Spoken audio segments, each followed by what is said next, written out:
എന്തായിട്ട് തിരിച്ചു പോരണേ? ഒന്നുമില്ല. നിന്നെ കരവലയത്തിൽ ഒതുക്കുവാൻ ഒന്ന് ചുംബിക്കൂ.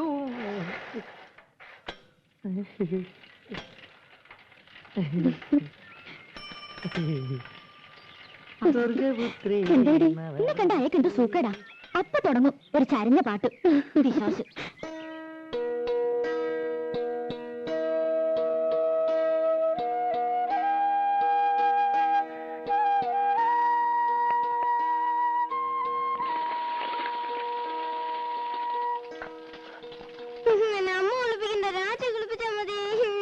രാജിക്ക് അടുക്കളയിൽ പണിയുണ്ട് കുട്ടി. എന്ത് കഷ്ടായത്. ഞാനുണ്ടാക്കാം. അവന് രാജി കുളിപ്പിച്ചാൽ മതിയെന്ന്. മണിക്കുട്ട, മണിക്കുട്ടിന്റെ അമ്മയുടെ മോനോ രാജിയുടെ മോനോ? രാജിയുടെ മോൻ.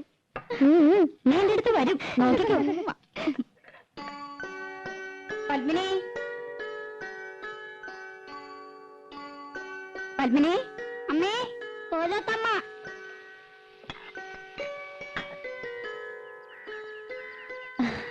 എന്തേ? ഞാൻ അടുക്കളയിലായിരുന്നു. രാവിലെ ഉണ്ടായിരുന്നില്ലേ? ഞാൻ ലത അയച്ചിരുന്നു. രാവിലെ ഒന്ന് തൊഴാൻ പോയി. എന്തേ അന്വേഷിച്ചത്?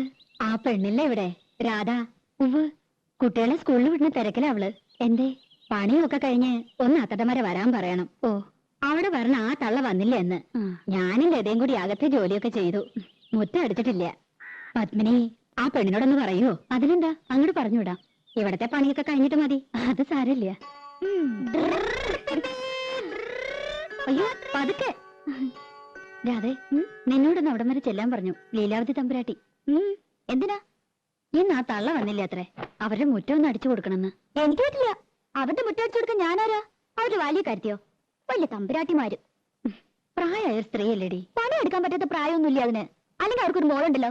മുറ്റടിച്ചാലേ വളയൊന്നും ഊരിപ്പോവില്ല തമ്പുരാട്ടിമാർക്ക്.